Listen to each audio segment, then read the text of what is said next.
Parlor's been cluttered with furniture and stuff. It's going to get worse.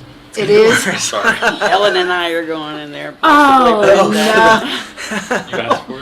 asked for it? That's what everyone tells us. This is our office right here, basically. This room. It's going to be interesting. Okay, so we are on the air, and it is 4 o'clock. So we'll go ahead and get started. We'll see if any other council members or anybody comes in. But I think there's enough of us here to get going. Thank you all for coming to the City Council Community Planning and Transportation Committee meeting for March 24th, 2022. We have a couple items on the agenda this month, including our regular monthly public transit report, which for those that are listening and aren't aware, every month in this committee we go over the public transit ridership report, and we talk about improvements to the system, future plans, present questions if we've heard any from constituents about the system or bus stops, anything like that. So if you're interested in public transit in Norman, how it's funded, where all of the resources go, then this is the committee to attend or watch on YouTube. And so our first agenda item is the public transit ridership report. And we have Taylor here, our staff member. One of 3 now, right? We still got 3. Yeah, and I should, every time we talk about this, I should say we have a great fleet maintenance staff that's dedicated to transit, so Yes. don't want to miss out on giving them some kudos. But yes, as far as the admin side, we have 3 now, so very happy for that. Yes. And we're finding more to do, so I'm not really sure how I did it when it was just me. Yeah. Funny how that works. Yeah, just more time. So happy to go into the report, Chair? Okay. Please. Yeah, so the regular monthly update, there are a few changes. First one I want to point out is under the response to COVID. I missed an edit. The limited passenger capacity on vehicles, it's actually been lifted as of March 13th, so we don't have any capacity restrictions now on the buses. And that's in line with Embark OKC. We've kind of followed suit with them throughout the pandemic. And when they consulted the health departments, that's kind of where they got that. So the capacity restrictions have been lifted on the buses as of right now. But masks are still required. But the masks are, they were extended until March 18th, and that has been extended till April 18th. So, and that's for buses, trains, airplanes, all public transportation. So we are still requiring those and still providing those on the buses if passengers don't have them, and bus drivers are required to wear them as well. And that's because of the federal law. That is a federal requirement. And because we receive federal funding for it. Right. Like, maybe I'll take that back a little bit. It might, even if we didn't receive federal funding, there might be a regulation for all public transportation you have to wear masks, right? But just as a regulation. But yeah, since we get federal funding, it definitely applies to us. Okay. Going on to the Go Norman Transit Plan, we are looking very hard at the remodel of the old Chase Bank building, so that's bringing an architect on board to help us think through that. So we're looking at that and scope of work and trying to get that in front of council as soon as possible for approval so we can get that design work. Councilmember Stubble? Why does the Chase Bank building have a for sale sign or something that's in front of it? That's just left over. It hasn't been taken down since we bought it, but we need to go out there and Okay, take it I down. had never noticed it previous until we bought it, and then I noticed Me the too. sign, and I was like, "That's too. weird." So okay, Yeah, it's been there. I think it's changed brokers a couple times, but it's been there for a couple of years. Okay. It was up for a while. That's when I first noticed it, and then I think it was not there for a while, and then it came back. Okay, I just thought something weird was going on. So sorry. The fencing is our fencing? Is that? Yes. I'll make a note to take that for sale sign down.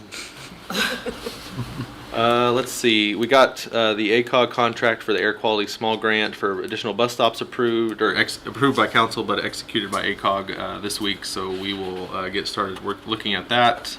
Trying to put that project in with some other sidewalk projects and other bus stop improvements, so we can maybe get a better deal on all the projects. But might be first fiscal year before we really get into that work.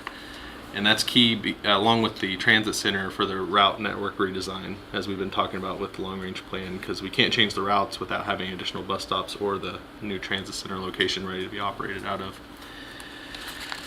Going on to grants, there's a lot of grants being pushed out in the spring. So staff are looking at the RAISE grant, which is a very competitive federal grant for all transportation, not just buses, not just roads, but all of us kind of compete for it. And Jason and I are looking at proposing an application for the overhead pantograph chargers for the electric buses we're going to get. So maybe installing those at the transit center so the buses can stay on route longer and keep on route all day for sure. It just charges for like 5 or 6 minutes, gives it a little bit of juice, and then over the course of the day it keeps the batteries going. So we're looking at that. And then FTA's also released notices of funding opportunities for their annual competitive bus grants and low or no emission bus grant, which is where we got one of the electric buses last year. So we're looking at those applications as well. And we'll come to council with any application opportunity that we want to pursue with a resolution of support like we have in the past. So other than that, a lot of the items remaining on the memo side have stayed the same as we continue to work on the onboard surveillance system. It's pretty close to being wrapped up. That's one of the last larger startup cost items that we haven't done since taking over the service from the university, so we're happy to do that. And then just fleet maintenance and vehicle procurement. Mentioned the electric buses still on schedule to be manufactured at the end of May. It takes 2 weeks once they start to actually build the bus, so it's not very long, it's just in the queue. And then they will keep it for a month or so, and then they'll put it on a trailer and have it delivered to us probably around July or August, or I say both of them. So 2 battery electric buses should be here beginning of next fiscal year. We'll have to check them in, make sure everything's built as we specified, but we're pretty excited to get those.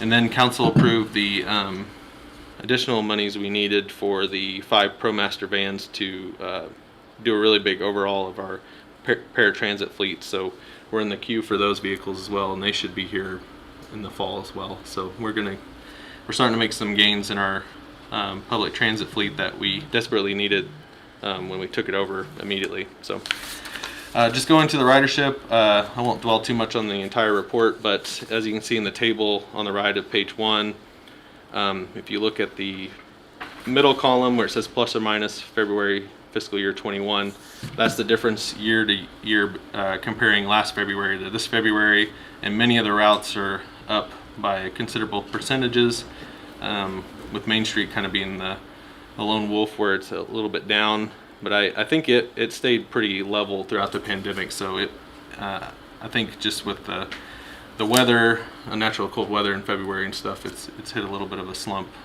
compared to last year, but all the rest of the routes are still dealing with some COVID numbers, so we're seeing gains there.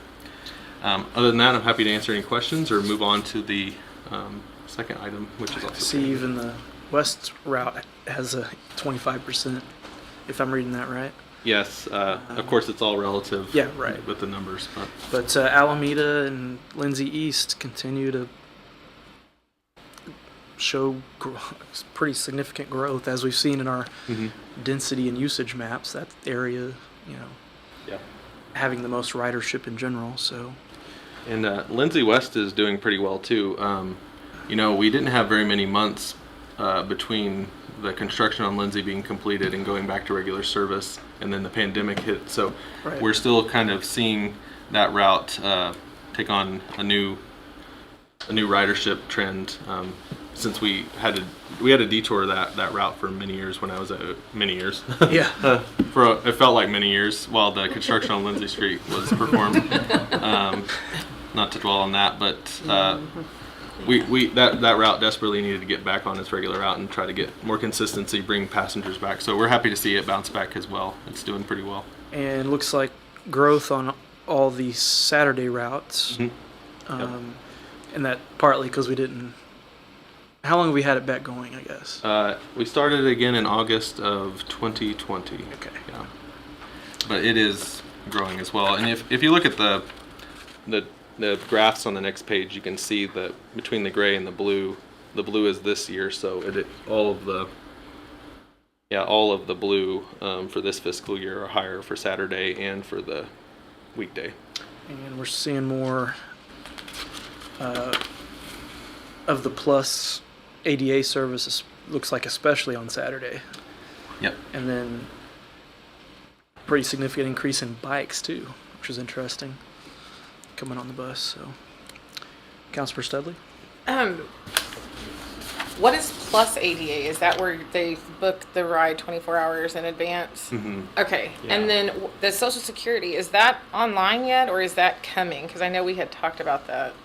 We have suspended that service since the start of the pandemic because they weren't allowing walk-ins, and they're still not allowing walk-ins. Okay. So Okay. we haven't really heard any complaints about that route not operating. So of course we're happy to provide it, but we didn't want to run it up there and back Yeah. if people weren't going to use it. Well, so. if they're closed, it would be pointless. You but can still make an can still appointment, make an but appointment. Now? Oh, okay. walk-ins weren't available. And that's not one that could be serviced by the direct or the plus. Or could it, if they are using that, the plus service? No, Or the it's not inside the non-fixed route? boundary. Okay, that's what I was thinking. Because it's a limited service route, we don't extend the plus boundary up there. Well, definitely, if or when we'd consider going or adding that route back, I would definitely like an update maybe, and we could look at what the ridership numbers on it were before, and maybe it doesn't need a bus, or maybe it just one of the smaller Right. vehicles or something, if there are people that whenever Well- they change their policy, I guess. And whenever we would operate that route, we would just use one of the smaller cutaway vans. Okay. We didn't use a Okay. regular Okay. fixed route bus. I know, like, working with a lot of the homeless population, they need their Social Security cards, and that's been an issue, is how do we get it right now, or how do we get to more? And so I think that would be Yeah. awesome. But okay, cool. And caravans. Right. Councilor Peacock? How do these numbers compare to FY20? Really just the first few months, pretty much pre-pandemic. Are we kind of inching back up to normal levels, or? Yeah, I'd have to take a closer look. I don't want to speak out of turn, but we are getting pretty close. The first year we operated, we were about 300,000 passengers just on fixed route. And so we are now at, we're at 171. So I think we're getting pretty close to being back to almost normal. I appreciate that. Yeah. And the ridership before we took over was, when it was a combined, it was over 1 million, wasn't it? Yeah, and that number was pulling out the city fixed routes when OU operated it. I just split up the system, and it was about 300,000 city service and about 800,000 OU service with the Campus large routes. part of the Lloyd Noble route. Okay. Yeah. Any other comments, questions on the report? Weekly report? Okay. Okay. Okay. Well, thank you, Taylor. Appreciate the update on the transit report for the month. If there's nothing further, we'll go on to item number 2 on the agenda, which is a discussion regarding microtransit, and a topic that we've been talking about for a few months, about how to maybe fill in the gaps of where our fixed route system Right. can't reach. Maybe more cost effective, maybe not. So. So happy to come back to council today. This was a follow-up to the discussion we had at the council conference on October 12th, where we took a kind of a deep dive into what microtransit or on-demand transit looks like, and what other agencies are doing around the country. And I'll go into a little bit of that today as a refresher, but I won't dwell on it too much, just because we did spend about an hour on it at that conference. And then really go into the discussions we've had with VIA. And from that council meeting, we felt like we got the direction to come back with a budget proposal for FY23 for those 2 zones that we talked about. So that's what we'll kind of wrap up with. So again, going over what we discussed on October 12th, provided a brief overview of the current city services. We discussed the transit budget and all of the different operations that we do out of that with maintenance and fleet replacement, not just the bus driving. We talked about our facilities, and we weren't in our new facility yet, but we are now, so I'm very happy about that. And we talked about the transfer center. And then we talked about our planning efforts with the RTA and the Go Norman Transit Plan. So again, we'll just go briefly over some of that, kind of diving back into what on-demand or microtransit service looks like. It is really, if we drill down, a low-capacity, flexible transit service. So it can be public or privately operated. Usually they rely heavily on technology to get those trips worked in and made efficient, and then smaller vehicles like the picture shown there compared to a bigger bus that we usually operate. Usually it has been deployed, and it's really started to become more popular over the last 5 years ago, since 2016, but it's usually deployed to help transit in these different areas of low density. So maybe we don't need a fixed route bus to go to this area of the city, doesn't warrant it, but they still need some sort of service, right? First last mile, we have these bus stops, but how do people get to and from them? First last mile has always been a conversation with transit agencies. Of course, we have sidewalks, we have bike paths, different things, but if it's a little bit farther for some folks, how do we get them there and get them back home? If a bus route's underperforming, maybe we need to replace it, do something different. And then for paratransit, they've been looking at the on-demand service for paratransit as well. And that is something we're planning to do with the west route, correct? Well, even before we really began talking about microtransit, the foundational change to the route network was kind of getting rid of the Route 120 and splitting up its bus stops between two other routes and making its connection back to the transit center, right? So, but yes, one of the zones is proposed to take over that service area. And So, do we expect savings from eliminating that route? Or no. is the extension of the other routes really kind of make it a wash, or more even maybe? I think there was just a little bit of a budget hit with the changes, but it was very minimal. There wasn't any cost savings. We tried to do the foundational change as close to budget neutral as possible, and I think it got pretty close, so there wasn't any savings. We discussed just kind of the different agencies that are doing on-demand or microtransit services. Some of the different agencies are listed there to the right. And there's many providers, and some providers do operations, some just do the technology, some are turnkey, and yeah, we just wanted to make it clear that there are folks and there are private agencies out there doing this and helping the public agencies figure out this new emerging mode. We did do a comparison between us and Arlington, just because that was one of the agencies that was talked about the most with the microtransit discussion, and we just wanted to do a quick comparison. Again, we discussed this a little bit more back on October 12th, but our population is quite a bit less, but we have double the square miles. Our ridership, at least comparing the pre-pandemic numbers, was slightly higher. And then the cost, our cost was about a couple $1 million cheaper at the moment. And then they charge that fare that you can see there is based on the mileage of the trip, and then our fare is currently free, which we've talked about with the long-range plan discussion. Councilor Peacock. Just a quick clarification. Do we know what the terms of a contract would be on something like this? Is it a multi-year thing, or is it annually renewed? Well, I do know that as a city we can't obligate more than Okay. 1 year, Okay. unless it's a trust situation. Then we could, but yeah. And Arlington may have a trust for their transit operations. I'm not sure. Gotcha. And then quickly, just how does the on-demand microtransit service talk with the Go Norman Transit Plan that was approved in July? And we initially talked about it, but because we felt like there was greater needs with the fixed route system of changing foundation with the route network and then adding frequency. In the 10-year horizon, we didn't really see where if we got funding that was a greater need over what was in the plan, and so that's why it wasn't included. And we just included some riders per service hour metrics down there, which is a good indicator of how healthy a fixed route is and we have that in our report. But pre-pandemic, we got about 10 to 40 riders per service hour, 10 being more typical, 40 being like Lindsay East when it's running at full capacity.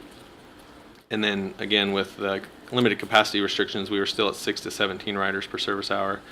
And paratransit's about 1.5 riders per service hour, just because we do have those times, smaller vehicles, and we have to go pick up folks, and we don't have as much capacity.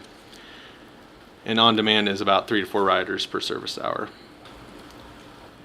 So going to discussions with VIA, after that meeting, we kind of went to the drawing board and said, we probably can't do a back of the napkin calculation with this. We need to bring in somebody that kind of knows what they're talking about.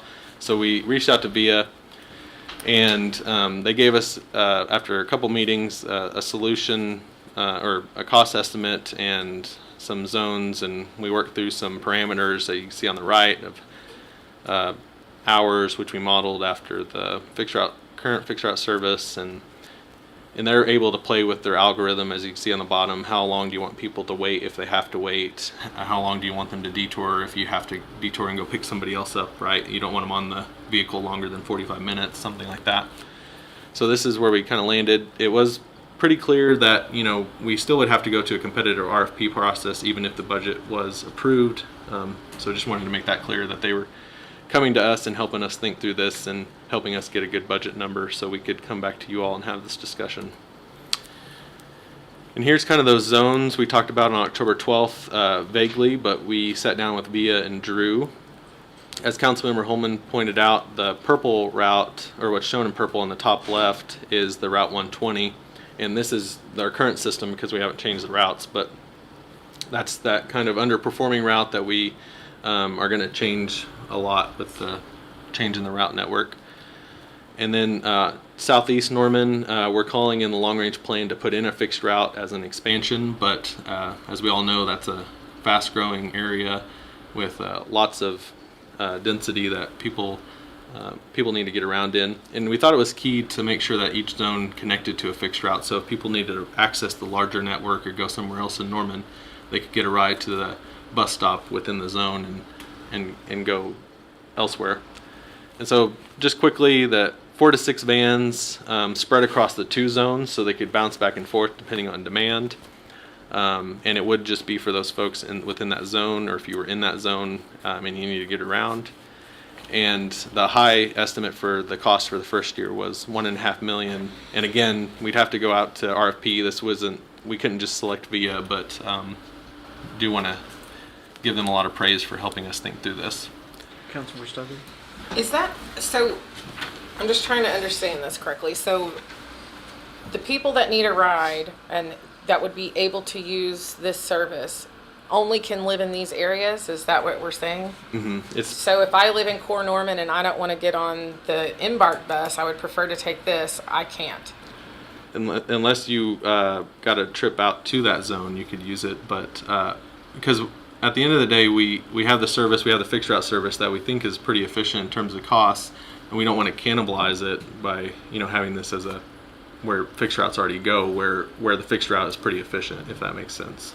So does VIA then, I mean, when you contract with them, do they ask you to be very specific in where they're allowed to be in the city, or did you set the parameters for them? Through our discussions, we set the zones. We drew the zones with them because after that October 12th meeting, we felt like we got direction to go find a budget proposal for those 2 zones in north, west, and southeast Norman. Okay, but I understand what you're saying, but I'm asking, I guess, is that something that whenever you're negotiating a contract with them, you're saying these are the only zones that we want you in, and then that's written in the contract where they can't go outside of that? Yeah, so if we did an RFP process, we would need to tell the vendors this is what we want, and maybe even supply a map. We want these two zones served with this amount of frequency, these parameters, and that way each bidder could come back with a clear proposal, right? And none of this ever goes outside of Norman. They can't get a ride to Right. Moore, or can they get a ride to the lake if they need to go like to work somewhere out by there? No, it'd just be within these two zones. I mean, we could look at a zone that encompasses everything but Core Norman, where we have fixed routes. But again, that would make clearly the budget proposals just for these two. So we'd have to go back to VIA and see what that cost would be. So if you're being picked up in let's just say the east side zone, you can be dropped off anywhere though, right? Within that zone. Okay, so because we said people on the east side work on the west side, that's why if they get a ride from the east side and they need to go to work on the west side, then they can get a ride from east to west? No, if you get picked up within one of these zones, you can move in and around that zone, but not back and forth, if that makes sense. It makes sense, but it doesn't make sense why we would do that, because the majority of the riders on the east side get a ride to go work on the west side. So you're basically presenting us an option with our hands tied, is how I feel right now, because you're saying if one of my people in Ward 1 wants a ride to work, they still have to rely on Embark and they can't use VIA. I guess we could, if council gave us that direction, if we got funded for this project, we could look at having that as one of the options for people to move between zones. I Yeah. guess I misunderstood. I didn't realize that whenever we said, I thought it meant just, yes, these people in these areas need more options, but I didn't think that we restricted it to only be able to get rides in there. And to me, this doesn't seem beneficial at all, but. I mean, that's a parameter we could look at, is moving between The zones. way I'm looking at it here is the way that staff has approached it is to provide service to areas that aren't being serviced right now, Right. like Southeast Norman. So we can't get a fixed route over there, but if we have this zone down here where people can take an on-demand and have it take them to the nearest bus stop, they would then be able to ride the fixed route. So like help, basically the way I'm seeing it is trying to help people get to the nearest bus stop. Yeah. Because so many people live so far away from a bus stop that it's not practical. Or like if somebody lived in Core Norman and for whatever reason they wanted to go to the Walmart Supercenter that's on Cedar Lane, we don't have a bus route that goes there, but they could ride the existing bus route to as close as it gets to where it touches this zone, and then they could get an on-demand to take them to the Walmart, Right. and then bring them back to that bus stop. I Right. guess. So that first last mile problem. But we have some gaps. I get Councilor Sedley saying we have some gaps in That just between the fixed route. completely defeats the purpose of what VIA is. VIA is a door-to-door service. All right. But it does seem like a way to service an area that isn't being serviced right now Right. for an area that's growing that needs some sort of transportation service. So I think it could serve that purpose as far as providing an option in an area that doesn't have it. But it isn't addressing, I think, the concern about within the fixed route system, how do people get in through the gaps? And so, Councilor Pico.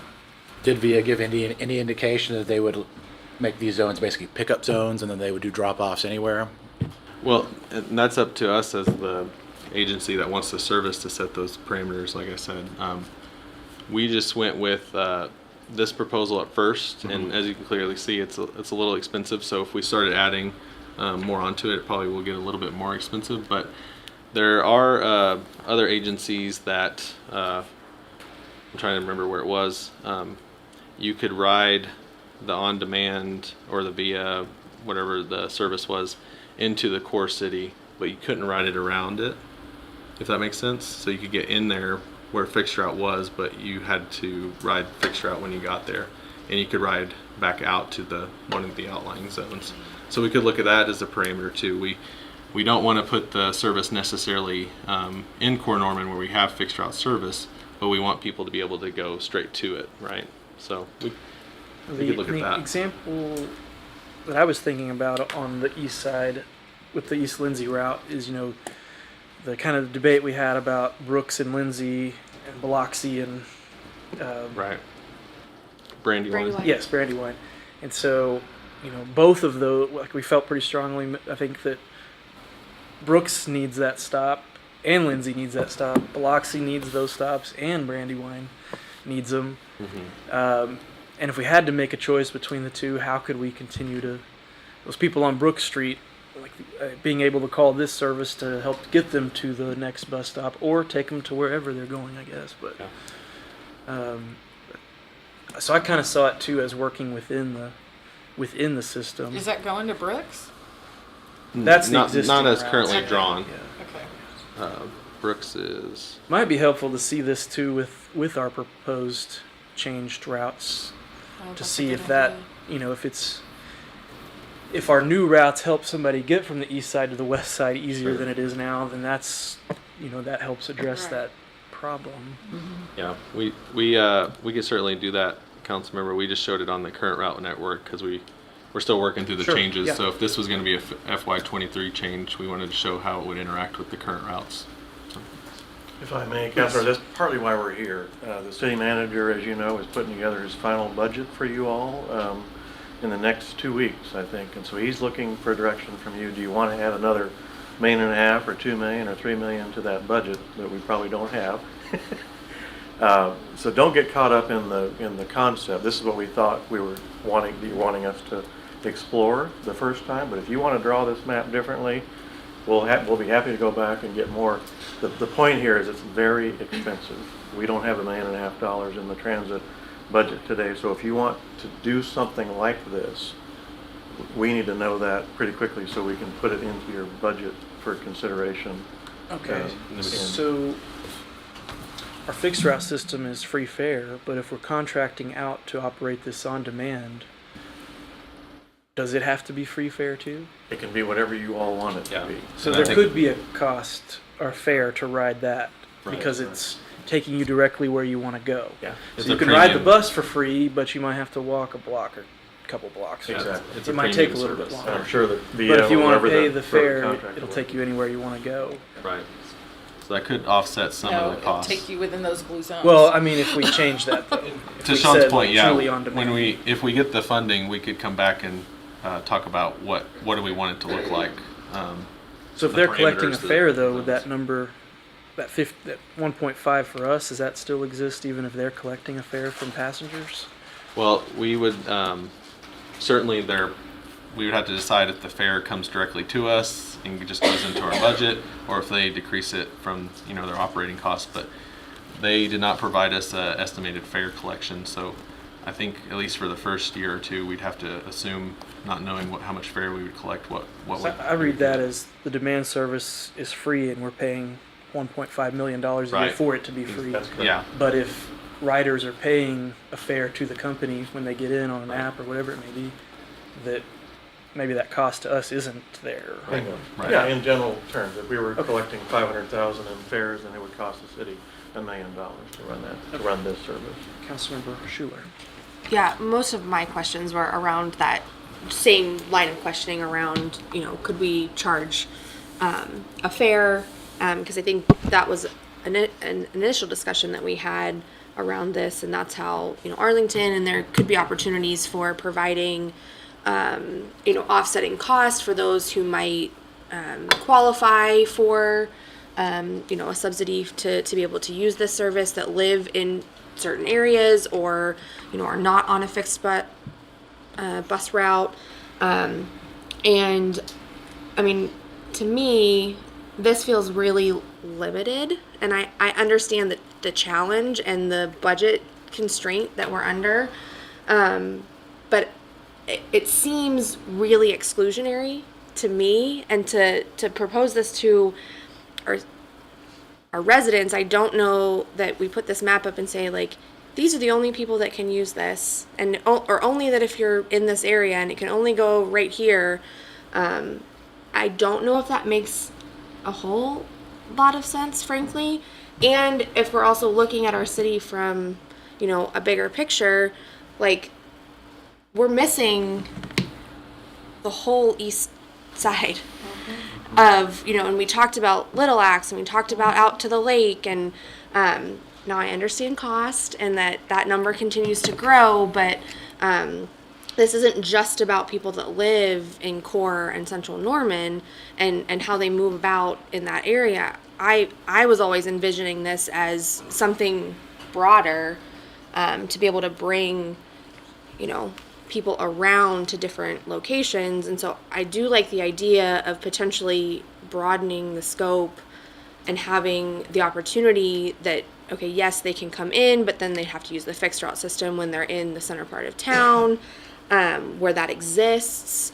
Because I'm also cognizant of not trying to cannibalize, what we're doing and the infrastructure that we've built with our fixed route systems.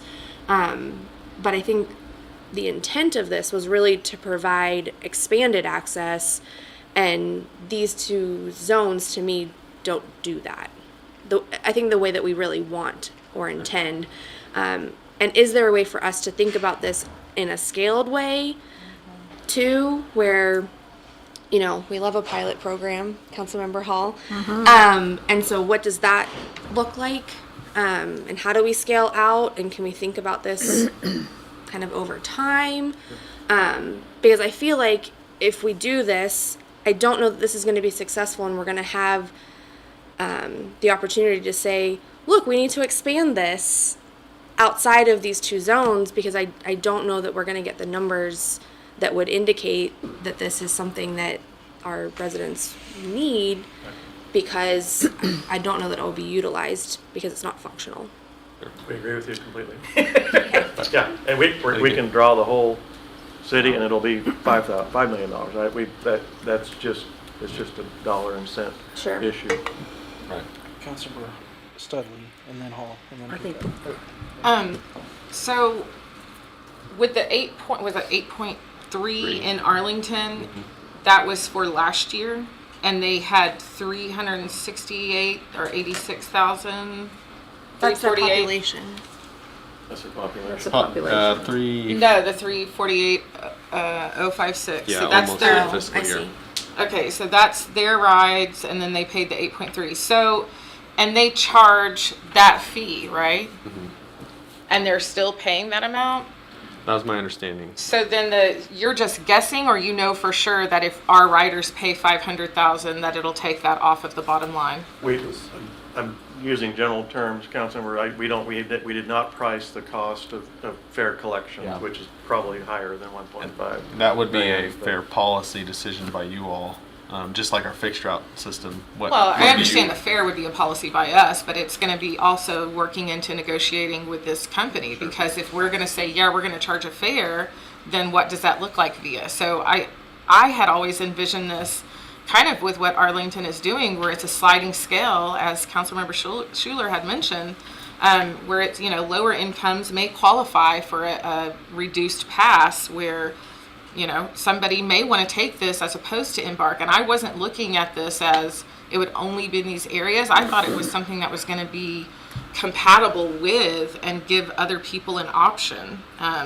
And I do think a lot of riders who currently use Embark will still use Embark because they can't afford these fares. Yeah, I was gonna say that for someone that lives on the east side to Right. ride that to the mall Right. would cost $9 round trip. So I don't envision Embark being cannibalized by this. I think it would work well with each other, and I really think that by limiting that, it's not really going to do anything. So I would just be curious to see like different levels of cost based on what we're talking about here, based on fare, based on if we are overlapping services, what does that look like? Because then maybe they won't be needed as much. I don't know. I think that what you've presented us is super limiting. So I'd be curious to see. And that's just what we thought we heard direction from on October 12th. Fair So, enough. and this definitely, back to the scalable point, start out small, maybe expand it. As Sean said, if we get a budget for next fiscal year, we could do an RFP, and whatever the vendors tell us we can do for that budget is what we could try, right? So I definitely see what you're doing here. That we did talk about areas that need service but don't have it. Southeast Norman, and then West Norman, we're going to be eliminating that West Link route. So how could we find a way to provide service without the full cost of a new bus route going down there. So I see that, but also, yeah, the desire to fill in gaps within the existing fixed route system too, I think is an issue. Councilor Hall and then Peacock.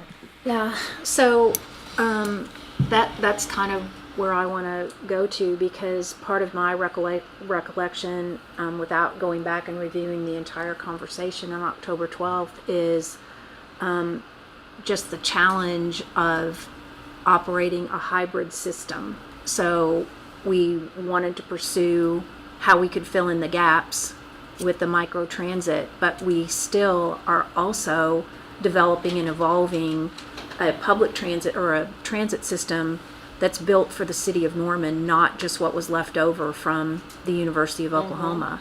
And so I think I really understand how you arrived here. And I do love a pilot program. And I think part of the discussion at the time was this was going to be an added cost. We can't substitute our projected cost for public transit that we've worked so hard for to achieve, and that it was going to be limited at first, and it wasn't going to take care of everything that we envisioned. And maybe there's some tweaking here, and maybe what we need to be concentrating on is, what is actually doable. And I think you're suggesting that possibly we can identify 1.5, and maybe it's tweaking what you're hearing today to making this a little bit more flexible. But I also have some concerns. Honestly, we cannot be operating two different systems that cover everything. That's not realistic. And that's what I guess heard when we were discussing that, is how can we take the best of what's available here to try it in a pilot program type of way, not full bore, not everything, to fill in those gaps. So maybe this isn't quite it, but I was under the understanding at the time that what we were looking at is enhancing our current system and using the first year or two to start introducing this, knowing it wouldn't be a full build out. What if you connect it with Highway 9? Make the whole thing blue. Yeah, along those same lines, I think it would be really helpful and informative to see what a kind of a master plan would look like. If we go after this in this fiscal year, what does next fiscal year look like? How do we build on top of it? And kind of along that same line, in this pilot, if we were to say areas in the blue, those are free rides, cross zones, that's a different price point, and then being dropped off at anywhere in Norman, that's another price point. So you kind of have this tiered system, because I think there will be people that would use just in the blue zone. I mean, there would be a demographic that would take advantage of that. I'm not saying that it solves everything, but Any service right if you want to stay in your zone, that should be a free ride. If you want to extend the zones, I mean, that should be a different cost. So I do like the incremental approach, like how do we build on it from year to year. So I'd be happy to see what that looked like. Yeah, I'm guessing that if we're contracting out with a company to run this, they would be doing the fare collection, right? Mm-hmm. Right. Wouldn't be- General. Yeah, 'cause that's been our thing about the fare on the buses, is it's not cost effective for us to collect the fare. right. And it would be more like the Uber system, the electronic fare collection. Well, so that's what okay. What is the difference between this and just Uber and Lyft that already are in Norman? Single. That's the thing. So if they're getting any money from us, would they then have to have ADA vehicles? A couple of That's the, been the thing about the taxi cab deal, is yeah. we don't fund the taxi cab companies. They don't get any funding from us or the federal government, so that's why they're not required to have ADA vans. VIA calls them, I think, wave vehicles. I can't remember what it stands for, but they would have one or two accessible vans. Okay. So if someone needed an accessible vehicle, we would have to provide it through the system. Well, I think that's what we're trying to get to, is that, yeah, Uber and Lyft don't provide that service. And They don't have to. the taxis, right, and the taxi company, the one that's left, I guess, in Norman doesn't either. Sure. And so, yeah, how could we have an Uber type service, but that services everyone, I guess? And that's really, you said it well, Councilor, it's the private sector is not mandated to do ADA compliance, but the public sector is, Title II agency. So as soon as we get in the business, we have to have a complimentary, accessible service to the normal service, I guess. Yeah. Councilor Stubben? I'm just trying to think outside of the box with what you've presented us. So, what are the hours though? Is it just during those peak hours that they would be here? We modeled it after our city service, 7 a.m. to 10 p.m. Oh, PM. Okay. So, did it say Is it AM on there? Oh, Is did it a it? misprint? It I is- think from it- I thought 7 it- to 10 a.m. was the surge or the peak I thought hour. it meant peak. Yeah. So Yeah, it will I think be that to, is- to that is 7 print. PM. I think that is Okay. misprint. And then so if we're just kind of looking at this as like a pilot. Yeah, I'm I'm just kicking thinking- myself for not putting pilot on there. It should have been. We got you. It's always meant to be that way. But and we know that the people on the east side tend to go to the west side to work. Could it be something where they could you could route like Highway 9 into the blue to connect the two blue zones, and if someone wants to ride, it would be like a more expensive fare if they're going to pay? I think that's what Councilmember Peacock was getting at. If you want to go between the zones, we could set it as a different fare. Right. I think going back to Sean's point, we could change. This is all, different levers in the system. We can change it, draw different maps. It's just, I mean, Highway 9 connects those points pretty VIA easily. actually said, we may move vehicles from one zone to the other depending on demand. And they actually said we might. I mean, it's easy because of Highway 9. So. Right. So it's flexible. I mean, I don't want us to get too caught up in the map because at the end of the day, like Sean said, we're just coming back with somewhat of a proposal, but at the end of the day, we don't have a fund to do any microtransit at the moment. So And let's not get too caught up in the numbers. VIA could be a bidder along with the other, what are the other 4 Yeah. providers, and the bid could actually be 1.8 or 1.3. And the second year that we operated after the pilot, VIA could come back and say, no, it's costing me 2.3 million now. That's why you do pilots, to Okay. sort of learn who uses this. So yeah. this is a good ballpark number for you to just get your head around what could microtransit look like and what does it cost. Right. Or for our budget, right now it's 4 to 6 vans in the 2 zones.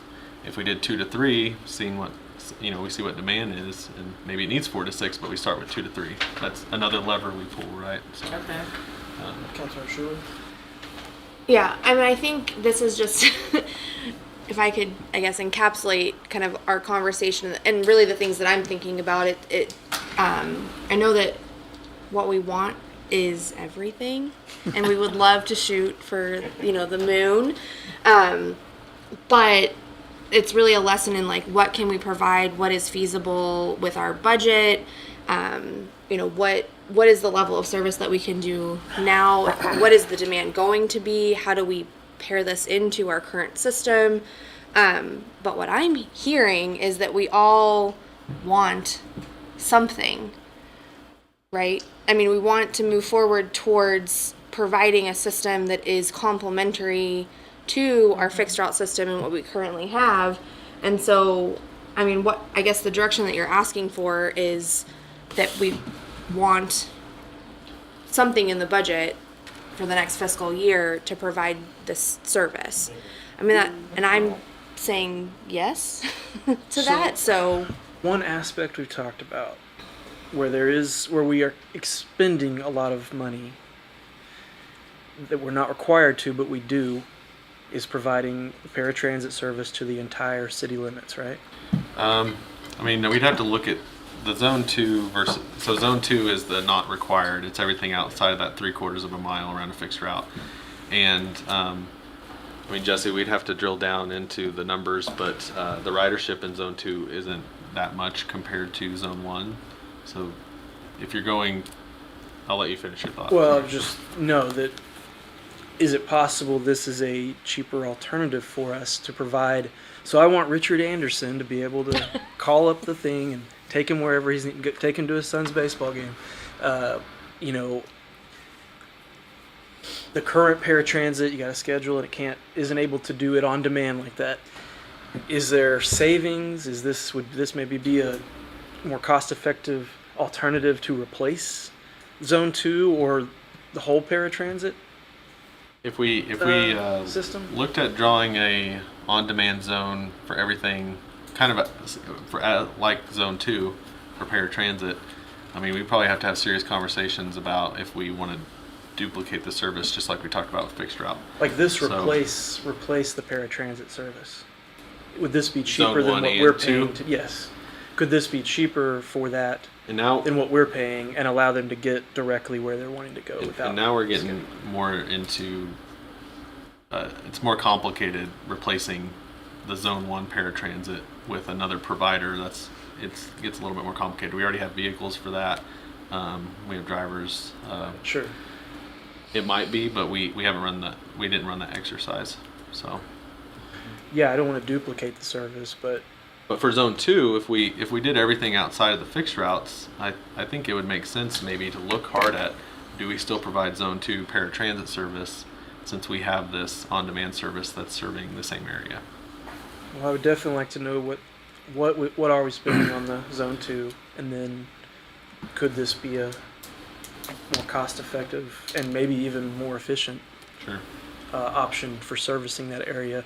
So like I said, we're not required to service all of that area.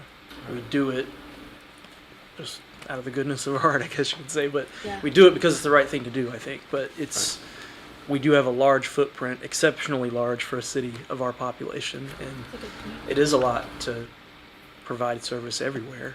But there are people that live out by the lake that need it. Yeah. Off the cuff, we mentioned that they would be required to have one accessible vehicle for each of these little blue boxes. If they are doing all of it, every vehicle would have to be accessible. So naturally, their cost just went up. So that's just an idea of how they're going to look at it as a private provider. Maybe that's still cheaper, maybe it's Right. not. But that also means undoing your entire bus system and retiring 15 vehicles and renegotiating with Embark, and there's a lot of moving parts in that change. It's definitely It part of saves the money. Yeah, part of the discussion was definitely how can we fill in the gaps of our fixed route system, but also how could we find a way to provide more, faster, direct on-demand service for our ADA folks and like Yeah. Richard Anderson. So Happy to go back to drawing board, but you said it well, Councilor Schuler. What I think Daryl Pyle is looking for from you, and you're going to be having this discussion. This is a general fund conversation.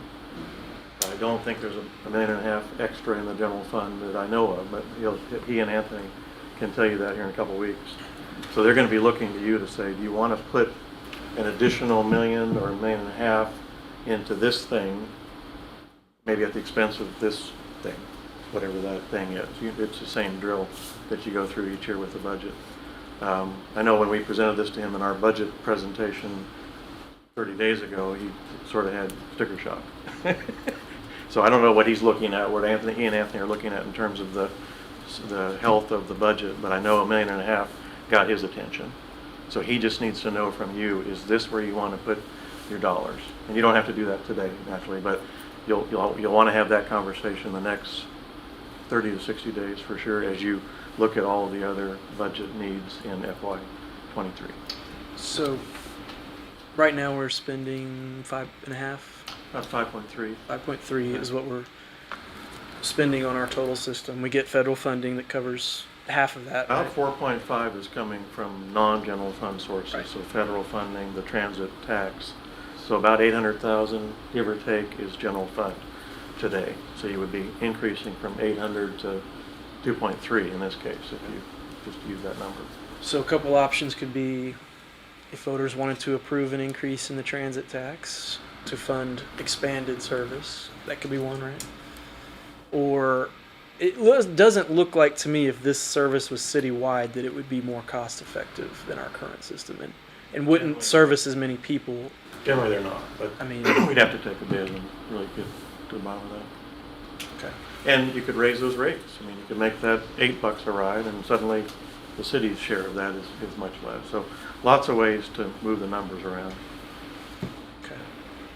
We just wanted to Councilman- come to you all with this presentation, like Sean said, before the budget talks really ramped up, so you had this in the back of your mind for those conversations. Councilor Lynn? A couple questions, because I wasn't sure, and I don't know if y'all know this for sure, but with the fare, do we know if that goes in their pocket or our pocket? Wait, Kind of what I was wondering. yeah, I'm assuming we would want them to decrease their monthly invoice to us or something like that. Right, fares. We wouldn't want them to transfer the fare to us, and we'd have to work that out in the RFP process, but it would be our fares. We're the ones that Okay. want to. That would be my expectation. I mean, If so were we paying don't know, them. it might be set at $1.5 million, but it might come in at 700,000 is what we owe them Right. by the end of it. And here's the thing, do you have the numbers on where this has been implemented and how much it has increased their users? Because I was looking at some cities increased by 40% over 2 months and 20% over 3 months and of their usage of public transit. Well, and it depends on if you're talking about if we replace an underperforming fixed route. Are we comparing those numbers? Are you throwing in a new zone like in Southeast Norman that doesn't have service right now? And I'm not sure what comparison you're Well, making, I was just but- reading some of their numbers, like where they had done stuff, and they're like, "Hey, look, in 2 months, the ridership in the city of public transit has increased 40%."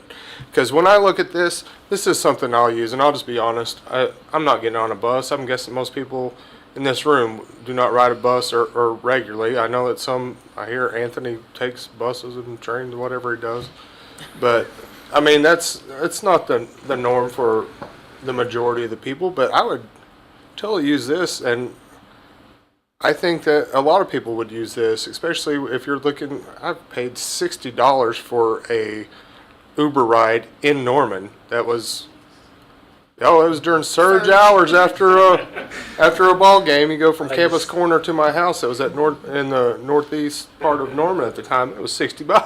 Wow. And I was like, I had to get home, so Safely. it was worth $60 at that moment in time. So. First the alternative. Yes. Yeah. But with this, and if you're charging money, I just think that you're gonna. I'm not saying that it'd be a wash, but I think you'd get improved ridership that would lessen the cost to the city from a whole lot of people that are not going to be interested in public transit, but do use Uber or do use Lyft. And if this saves them money, especially with that pass, you pay $25 and you get to ride it 4 times a day.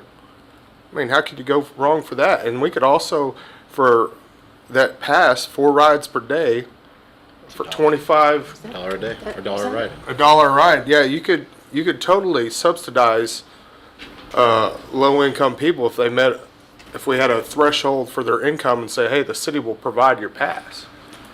And that was Arlington's specific fare scenario. Again, you all. Do they do that? Well, that was. Oh, that was theirs? Arlington. So every city's different. Just like we're fare free on fixed route, and some aren't. Some are higher than normal. Some are lower. But that would be a conversation if we went through with doing this. What's the fare going to be? What's the zones going to be? What's all again those levers? So, passes. I mean, I love that we're moving, at least considering it, but I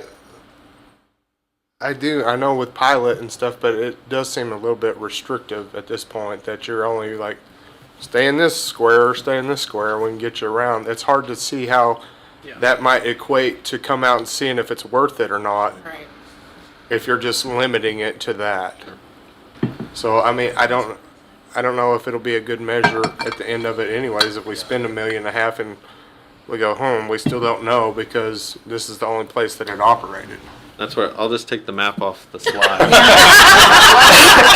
I think again, if you guys want to go forward with microtransit, we just need a budget, and then we'll see what that buys us, right? Or we'll get with you guys and what levers again do we want to pull? What do we want it to look like? What does the fare want to look like? And we'll see what that buys us. Councilmember Hall. Thank you. Councilmember Hall and then Councilmember Stubley. Okay. So, again, I just think we need to be really careful that we're comparing apples and oranges. I mean, we keep talking about a system that has no public transit system in place. And so I'm sure the fares affect all that. I mean, we can't, this is hard to, decide how it will work here when we're trying to build a hybrid system, not a system where there is no other public transit available. So I think we've got to be really careful with those numbers too. And so I really do like the tiered idea, or how this all started in the first place was not operating 2 parallel systems, but a complementary approach to it. to fill in gaps where we're not, we're not able to provide a fixed route and that kind of thing. And so I do like the idea of, for this particular system and gap, that we do look at fares and tier them somehow, because we're adding to our system. We are not taking anything away at this point. Now, talking about the zone and that kind of thing, I think that's worth looking at, the zone 2, because I think honestly, when we were looking at this for next year, it was primarily to how can we increase service to those that are relying on the paratransit service that does have its limits with having to schedule so far in advance. So I think there's probably going to have to be some kind of fare system and incentive to also increase ridership with our fixed routes. So if you want to do this from one place to another, in place of getting to the point where you can pick up a fixed route, you're going to have to pay for it.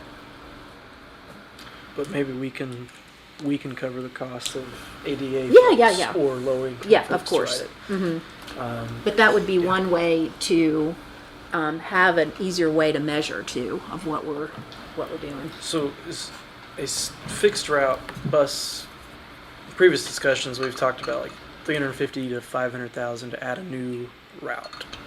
Similar to the ones we have, right? So An annual yeah. ongoing operational costs, right?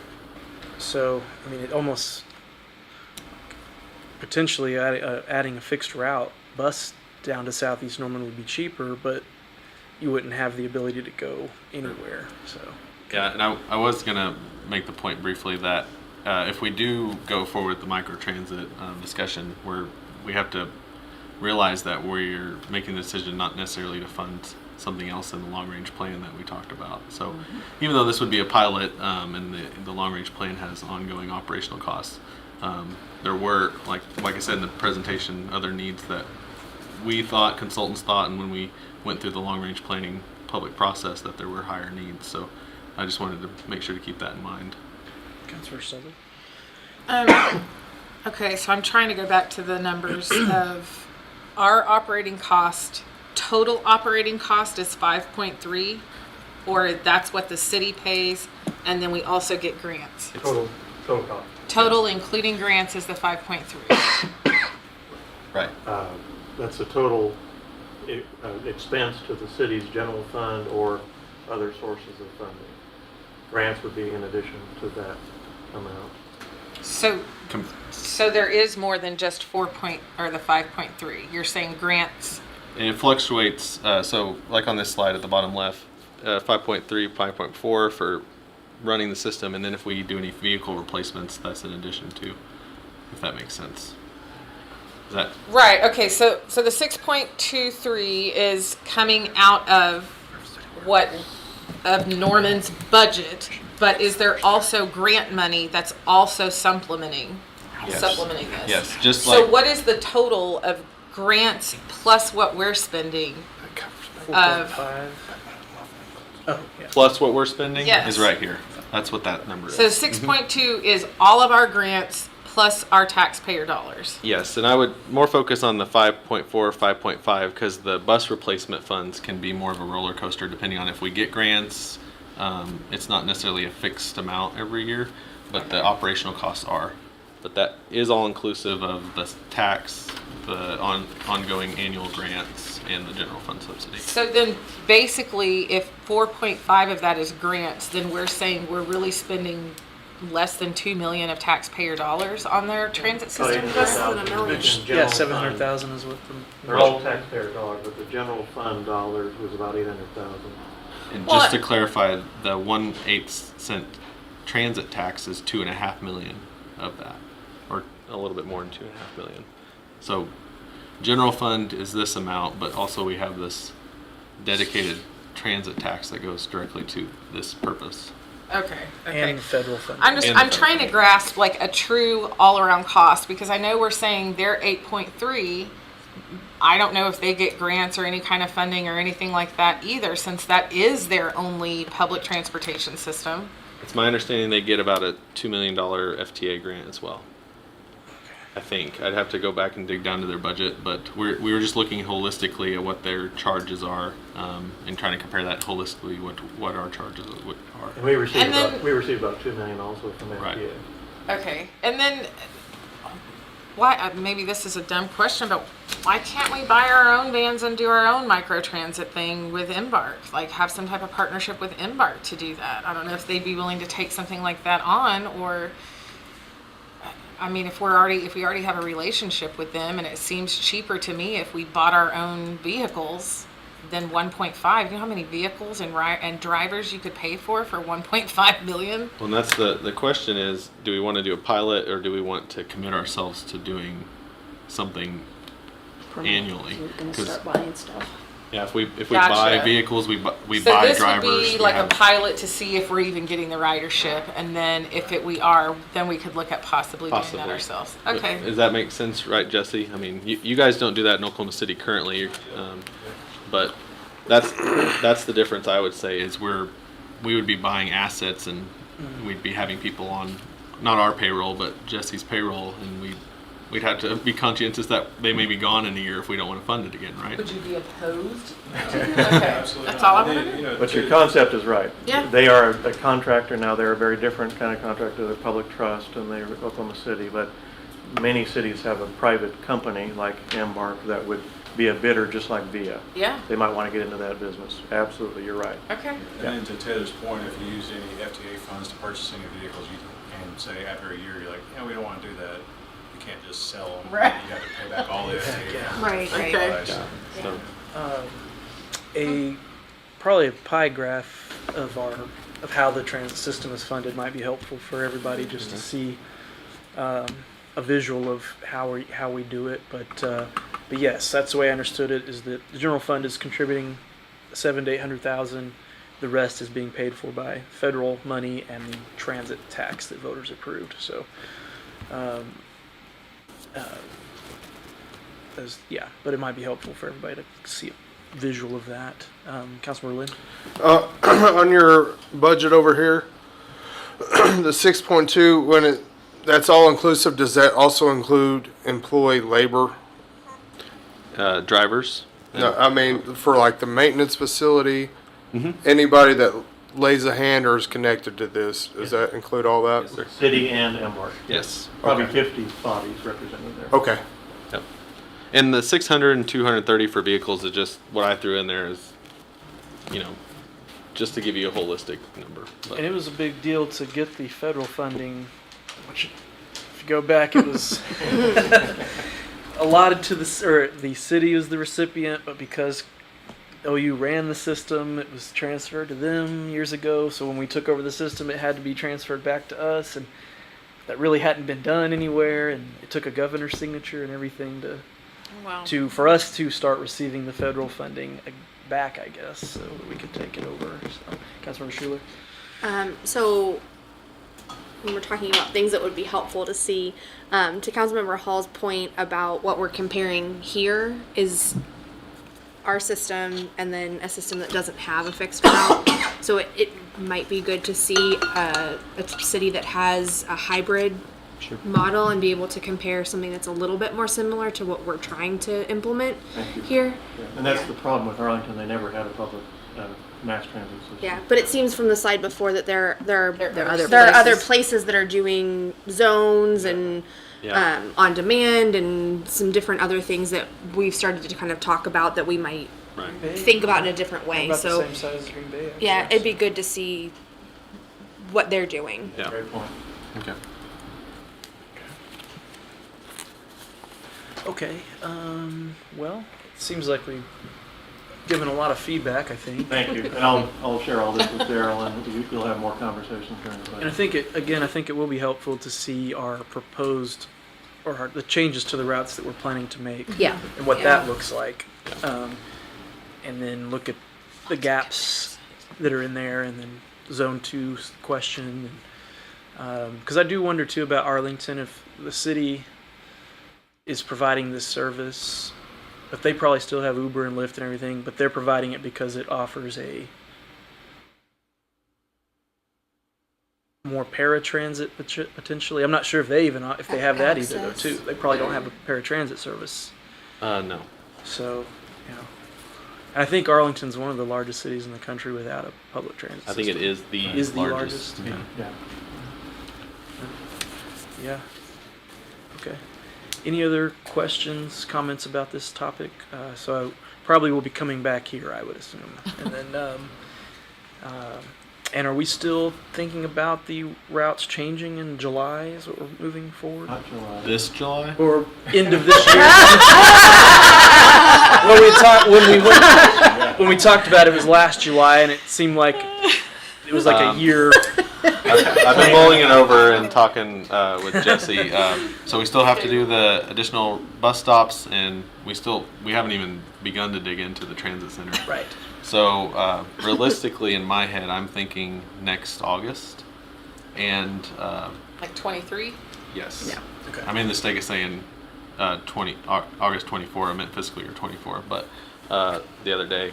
But we also had to think about driver bids. So twice a year, drivers bid the work that they do. That's in their union. It's pretty common. And that's January and August. We like to make service changes around that rather than doing a special bid. And so I doubt we'll hit January, but maybe next August would be a good target. Okay. It's right after the start of the fiscal year, so our contract with Embark, whatever we needed in addition, if anything, would be in there. And then start of a school year too for OU, we'd be hitting that too. And people that ride our fixed route, the city can connect to right now they're at the same hub, but Right. Is the university's system free fare? It is. It is. So part of our system doesn't even show, I say our, but Right. we've got two separate systems running in the city right now. But you can ride the West Main or East Lindsay route to campus, to Brook Street, and get on one of the campus routes and ride it down to Lloyd Noble Center or whatever, I Right. guess. And throughout this process, we've talked with OU about making sure we keep those connections. Yes. And two of our routes on the proposed network actually go Stop at around. Brooks. I don't know if it actually goes into Brooks, but they go down to the top of campus, and one goes west, one goes east, and they kind of go around it. So we still have a connection back and forth. Okay. I wouldn't say the university system is free. Each student is paying for Well, that. yes. I know, because I write that check every year. That was the But big deal. Many of them don't use it, but they're all paying for it. Right. That was the big deal about us taking over the system, because a lot of students do ride our city routes Right. that don't live on campus, and it was like they're going to pay a fee for a system on campus they're not using and have to pay a fee to ride the city bus too. Right.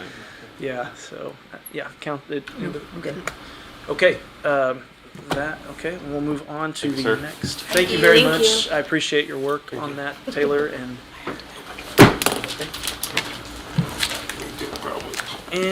if I can get my agenda back on.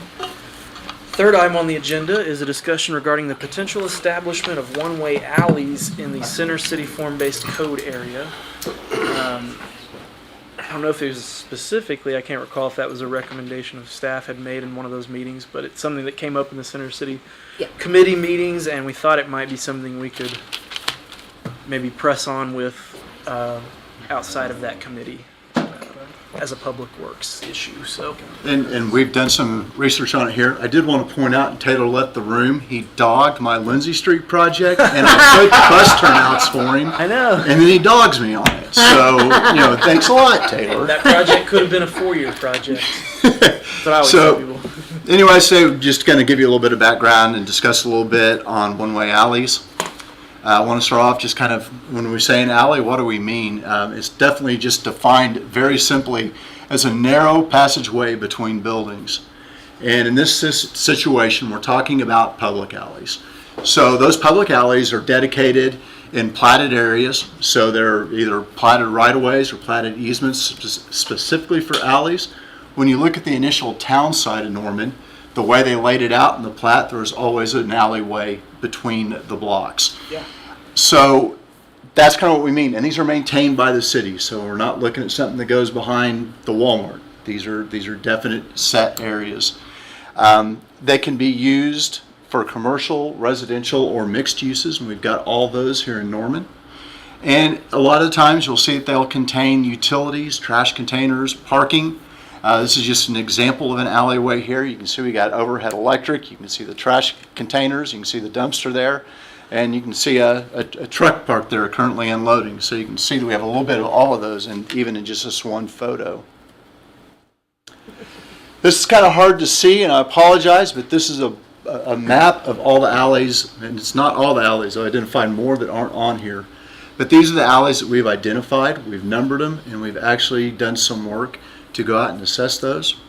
But this is that overall map. And the ones in blue, that's the Center City form-based code area, and the rest of them are in red. So when we talk about alleyways in Norman, on that map, so we identified 170 blocks of alleys. And when you multiply that out by the length, that's about 14 miles of alleys in Norman. Nice. And I think I can identify 10 sitting here that I thought of today that aren't on this list, because we didn't really account for some of them that are in Northwest Norman that people don't realize are alleyways. Like in the Berkeley edition, they're back entry homes. Those are publicly maintained alleyways. Well, and Buchanan Street is really an alleyway. Just somehow became a street, I think. It's become a road over Yeah, time. yeah. Exactly. But it's in between two main, you know. Yeah. It's, yeah. Part of the charm. Yeah. And as you can see on that map, most of these alleyways are within core Norman, so pretty much centralized. But we did assess, do an alley assessment in 2021. We had an opportunity where a young man was leaving the Air Force and going to be going to civilian life, and they paid for him to come to work for us basically as a paid intern. And we asked him to go out and assess all of our alleyways. So we were able to go out and get that done, and he went, and that's where that map came from. He actually generated that map, and he went out and actually went to each one. We have photos. This is a start of the spreadsheet. As you can see, we took a lot of parameters into account. Those blue lines mean it's in Center City form-based code. Okay. So that was one of the parameters that we were definitely looking at. I just kind of blew up a little corner of it so you can see it, and you can see that as you look on there, we have the wards listed, we have location, and you can see a lot of those listed as Center City form-based code. The map actually has a number on each one of those, so that they're numbered so we can know exactly which section we're talking about, and even attached a photo in the spreadsheet of each one of these alleyways. So in 3 years when we do this again, or somebody asks a question, we can actually go back and look at it. We listed what kind, is it residential, commercial, multiple, the surface type, the length. We go on to say, was trash service picked up on it? Does it have electricity? Does it have rear alleys? Really a complete evaluation of these alleyways. And then they assigned numerical values to come up with a number at the end so that we could go through and priority rank these. So 100 would be the world's perfect alley. A 0 would be something we just really need to get on quickly. So this was just an attempt to get a good alley program started. It was a lot of hard work. He worked on it for several months. And we're down to the point now that we really need to come up with those project costs. And that's just where he kind of ran out of time. So just a few photos of alleys. They're really differ all across town. You can see there on the left, a gravel alley. You got the grass growing up. Again, you can see the utilities through there. You can see gas meters. You can see trees growing in the alley. And then one of our newest alleys that's been recently completed. This is the one over just off of University, just south of Highland, right along our new library. This one was completely falling apart. We had to go in and repair it when we were doing the work on University. We did this also. You can see there's a giant cell tower just off to the side of it, but there's also numerous utilities running through this corridor also. And that one services 100% commercial. These are both getting more into the more core Norman, like we have in Center City form-based code. You can see there's a mix of new and old here. So we got all kinds of options. But again, looking at this, we have asphalt on one side, we have concrete on the other. We have parking on most of them. We can see the polycarts, all the overhead utilities, gas lines, all the normal things that you expect to see in an alleyway. So when we start breaking this down, we just start talking about the Center City form-based code area. We counted about 29 blocks of alleys in there, and that's just going between street to street. About 2.75 miles is the length of those alone. And they vary in width, anywhere from 12 to 15 feet. some are gravel, some are asphalt, some are concrete. So we still have that mix of what we have in there. And again, we have a mix of commercial and residential properties, and some of them serve both. And another photo, and this one has a shopping cart. So we have everything in our alleyways. So I know there's been some discussion about going to one-way alleys within the Center City form-based code area. Something that kind of makes this a little more unique is as this form-based code was developed, we stipulated that parking would be from the alleyways. So rear parking, not the front parking that we've more accustomed to and what was there prior, even though a lot of those did have some rear parking areas. So that really kind of changed the way we think about this area a little bit more. But this has put additional uses on there. There's more traffic, additional vehicles. And now with these, these complexes have multiple people living in them, there's polycarts. So we have additional polycarts. In some areas, we've added more services. There may be more drops for electric to each server, or more drops from the cable TV, or more gas lines. So a lot of things have been changing, and this will continue. These are both Center City form-based code area, these two photos here. And again, you can see all the same things that are there and continue to pop up, and we continue to see. We did actually do a one-way alley, and it was done in December of 21. It's the alley north of Acres, and that's between Crawford and Porter. And this was done partially during the construction to help try to influence the flow of traffic. And our traffic division put this together and did all the work on it. And so we've got an interesting test case we can kind of look at to see how this has worked in this case. You can see that we have pictures here of all the signage that we put up on this one. And the alleys on either side of Main Street are one way, correct? We do have some other one-way alleys that have been, so those commercial, and that was done basically, for the right reasons. You don't want a truck coming each direction. Those have been that way a long time, and those do function as intended with that in that area. I mentioned the project, Councilmember Hall is very familiar with this, and of course David was involved in detail. Oh, yeah. The reason we did it came from the complaint that this was a mix of commercial and residential.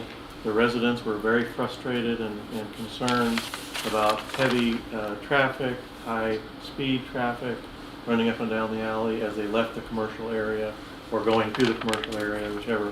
And so they wanted us to stop that.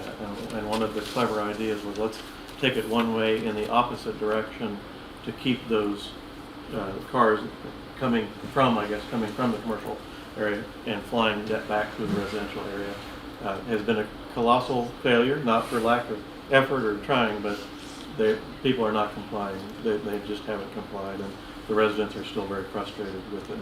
That's definitely my one aspect I've looked at this too, is don't want to just pass a law or make something a requirement or that can't or won't be enforced, or it doesn't do any good just to do something for show. So yeah, it's definitely something I've been thinking about, is we can put the signs up, but will people follow them in Center City? And that's part of what we found. So we put up 5 signs at this location, and the cost of those signs, city cost, was $632. So if we took that and extrapolated just that out in Center City form-based code, that's 29 alleys, about $18,000 worth of signage if we were to convert that. Councilor Hall? Is the 29 alleys the entire boundary area of Center City, or are you just looking at the residential, basically the blue and the pink? We went ahead and took all All of of them. them, So this okay. number may be a little inflated because Okay, we no, don't. I just we wanna didn't. know what we're I did talking not. I did not. I did this. Okay. We did not remove the one-way Main Street alleys. We were trying to get some information very quickly to present today. I just want to know what I'm looking at. Sure. So that Yeah. number could go down. So how is the effectiveness in this test case? Generally, they're short enough that if there is a violation, it's pretty much unnoticed. It really wasn't effective because of a lack of enforcement, and really it's a very difficult thing to enforce because of that short duration of any violation. It's really not practical for PD to watch alleyways. There's much larger issues in our town than watching alleyways for this. We're kind of watching it, but really we've seen no change in the behavior in this area with this. Councilor Hall? Well, I just want to talk about this one a little bit because we have to be careful always about apples and oranges. And so this was to address a very specific problem with a very specific commercial business that just happens to have a drive-through where the easiest way to get in and out is an alley. So that's a lot different than talking about one-way alleys to alleviate some of the other issues we're having within, I would say, the residential areas, particular residential areas within form-based code. So I appreciate talking about this, but it also, if that business closed down, we would solve our problem. So, Exactly. yeah. And not Main and the alleys between on the either side of Main Street, they seem to work okay as one way though. I mean, I haven't noticed. Yeah. We Really don't hear any genuine problem. complaints or Yeah. any concerns about it. Maybe it's just because they've been that way for so long. I don't know, But I can also tell you that one of the property owners in the area that works in that area says he just goes wrong way down. So I thought that was kind of just anecdotal there, but I thought it was humorous when you told me No, that. but you're right, it's working or not, we don't hear about it. Yeah, I don't either. Civil disobedience. Yeah. And the point really is that the alleys are so short. Yeah. That somebody could get down there and nobody would see them. Yeah, If they are going wrong. Right.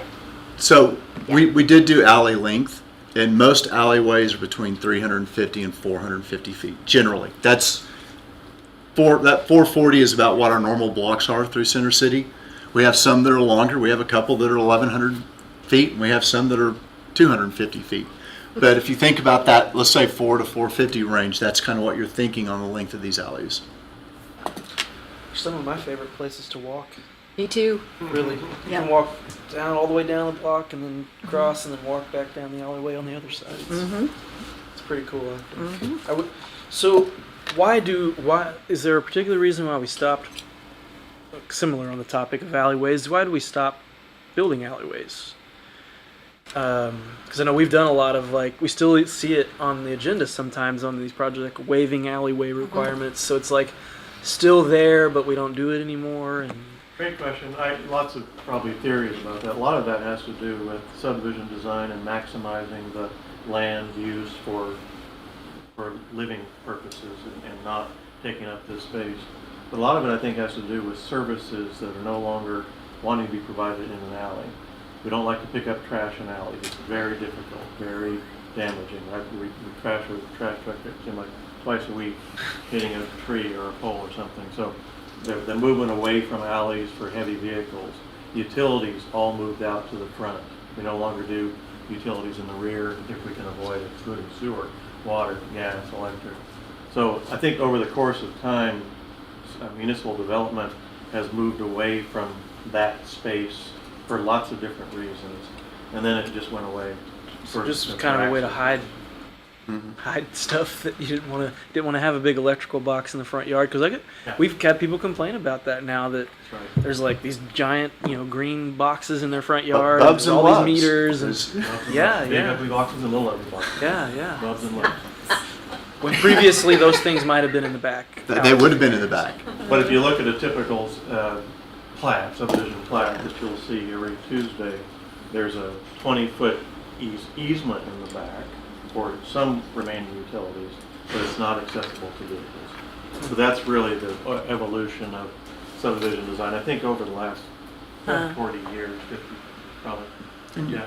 I think you've also seen a change from it being, if you look at most current, subdivisions, they're not blocks. Right. In fact, there was a big push away from that. You Yeah. wanted turns so that people didn't speed through to help slow them down, to add character. So you've gone to more of a curvilinear instead of a linear type of design, and that doesn't lend itself as well to an alleyway system. So Now a lot of those streets have the speed humps though. That's called those neighborhood. We just moved the problem, didn't we? Yeah, it's interesting because I've always been kind of fond of alleyways and found them to be a real neat character about cities, and then this discussion coming up. So Well, But not that many people ride horses anymore. that's true. Once upon a time, alleyways used to be bigger and people Well- had barns. And, you know, it is an interesting discussion of how our development has evolved and, you know, urban design. And when we talk about new urbanism, a lot of that is going back to that grid system and going back to using the alley. So it's just interesting because obviously we have a mix all over, but in core Norman, I agree. I mean, the alley is really part of the rhythm of the neighborhood. Mm-hmm. And, you know, we're lucky enough and we have electrical lines running down a lot of alleys, which means they're not out front. on the street, which really contributes to one of the things that most residents in Norman really love, and that's the tree canopy and no power lines. And anyway, so. Well, I know, and you know, there's still in a lot of areas down around the DFW area, even some of the very large, high-dollar homes, they are still doing the rear entry through alleys. So it probably changes depending on where you live. And I think you've made a really interesting point, which is part of the challenge within the center city boundary, is we're expecting a lot out of our alleys from where they started in the early 20s and 30s and the massive use of traffic and, you know, Big trucks. going in and out, and the parking that we really want to see in the back. So we're putting a lot more pressure on these older alleys. So we just kind of started, I did try to poll some different groups, some of the different stakeholders here, and you know, as this is it, you know, we currently have some one-way alleys along Main Street. I did acknowledge that in here. I spoke with Chris Mattingly, and he's spoken with his sanitation department, and there's some concerns about now all the polycars have to go to one side. We're having enough trouble with compliance, and now we want to try to get everybody to comply to one side or the other. And if they don't, now who's taking care of that? Either the trash isn't getting picked up and we're making another run, or It'd have to be a dumpster in that. scenario. And then you also got the issue of, well, why is everybody's polycard on my side of the alley? I'm sick of it being here. I've got to drive around it. They put it in front of my driveway. There's a lot of issues that could come up to really make it even, or there's so many of them, they put them so close that now they can't get that out. They can't pick it up because they're too close. I mean, there's just a lot of issues. And so they have some concerns that they, would want to explore further before we really move forward with anything. Police, I spoke with Chief Foster, and he literally just said, Scott, we really just can't enforce it. And I said, well, I guess if someone was pulling out the wrong way, and he goes, we'd probably wave at him and go, don't do that again. Yeah. He goes, it's just not, it would never be a priority for enforcement because of just the volume and the other things that they have to really put their time and efforts into. I wouldn't see that even if we had 300 officers, it wouldn't matter. It's just low. It's not a very big priority. And it's hard to catch people doing it unless you park someone there in a vehicle. We tried to reach out to some of our franchise utilities, didn't really get a lot of response, but we really need to talk to them because we do have water. Those, you got the overhead electric, you got Cox and AT&T typically underhung on those poles. Mm-hmm. Well, it's just going to impact their use of that area if we go to one way. Is it going to impact them in some way? Do they have meters that they need to read? And just something we need to consider before we move forward. I did speak to a couple of developers and owners in this area. They're both like, no big deal. I spoke with Pete Petromelli, and he said, it might help with some of the congestion, but I mean, he's got probably the busiest with the most parking right there where his locations are. And he goes, I'm there all day, most days. I walk it, I drive it, and it's not that often. I just have to pull over in the driveway and let someone drive by. He goes, it's not really a big issue for congestion as far as meeting cars coming both ways. But I think we need to talk to the property owners. Is it going to impact their use? If you're on the far end of the block and you're the last one or two, and does that make your property less desirable compared to the one at the front? I don't know. I just think that we'd really need to consider that and really spend some time talking to these developers and property owners and users to make sure that we weren't doing something that really had a negative impact. Talked about the cost. It's a small cost, but that's the one-time cost. Now you have maintenance costs because those signs aren't going to stand up. They're going to get hit by somebody. So we have to be watching. We're going to have to go into our asset inventory. They're going to have to be monitored. So a lot that goes into that. I guarantee they will be hit. One thing factor we that know, in. signs get hit. And then it gets down to, is there really a good purpose if we're not going to be able to enforce it properly? If I know myself as a college student or a young man, if I could know that it didn't matter, I'd just drive in. It wouldn't matter. So just some things to consider as we look into this. It's just something for further discussion, and I think these are just the items that we really need to look at before we make any final decisions. Well, based off this Yeah. presentation, I would say there's probably no use in pursuing this any further, or it would seem to me to be a waste of time and money. Because I agree, the enforcement part of it, the polycarts on one side, that struck me for sure. I did not think about that. That I could definitely see that being a problem. So, I don't know if you two feel differently. I really would say don't. we probably. I just Yeah. want to say that I really appreciate you working through all that, Yeah. and I think this is Yeah. what we really wanted to find out. It's not just, oh, this is a great idea, and then you don't talk to every stakeholder that it's going to have an impact on. And I think this was done in context of just, again, the pressure that we're seeing in the alleys. We do want parking in the back. And, we are having challenges with trash pickup, and we discussed doing dumpsters, and I think that's where this actually got generated from. So I just appreciate you taking the time to, really walk through every piece of this, and, what's the benefit and what doesn't not benefit. And I love knowing about this alley assessment thing that was done. We should have, thank you for that. We should have mentioned, we embarked on that really relative to maintenance. And you know that, we've been having that conversation. How can we do better with maintenance Yeah. or improvements, paving, and Yeah. how much do we have? And so that's really where Yeah. that started. We got a kick out of it that we could use it for this. Yeah. Just, as we, Well, in and the I think it's discussions. going to come in handy for some other discussions that we're having. So I just think that's fantastic that we were able to use.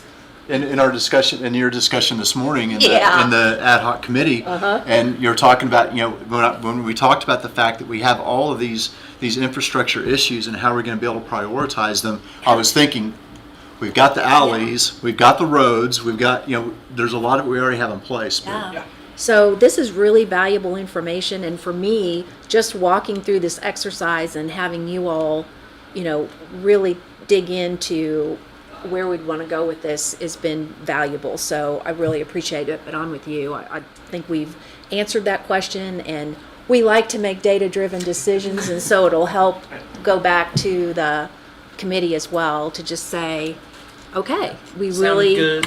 We Yeah. talked about it, but yeah. So I appreciate you taking the time to do it. I really do. Absolutely. Yeah. okay, Oh. So I think we're good. No, my comments are okay, the same. okay. Well, thank you Yeah. very much, Scott. I appreciate your work on that. Absolutely. And I love checking off these boxes. Talked about it, looked into it. Okay, we get it. Move on. Yeah. And I also, while we have the opportunity, just want to thank all of you for trying to come up with a creative solution for a really neighborhood nuisance issue. And sometimes you just have to try things, and, we certainly learned a lot from it and demonstrated our ability to listen to our residents and try to come up with a solution for them. So I appreciate the work on that too. Okay, well, if no further comments about that, we'll go ahead and wrap up since we got a ward meeting coming up. Are you in Yep. the library or are you Uh-huh. over here? Okay. We're at the library. Ward 2 and Ward 4 ward meeting is coming up at the library. Chris at Mattingly 6. show. Every day. Yeah. Okay, He's dreaming about it. And he's still smiling, so. because of that upcoming event, time constraint, we'll go ahead and adjourn this meeting. Thank you. Thank you. Send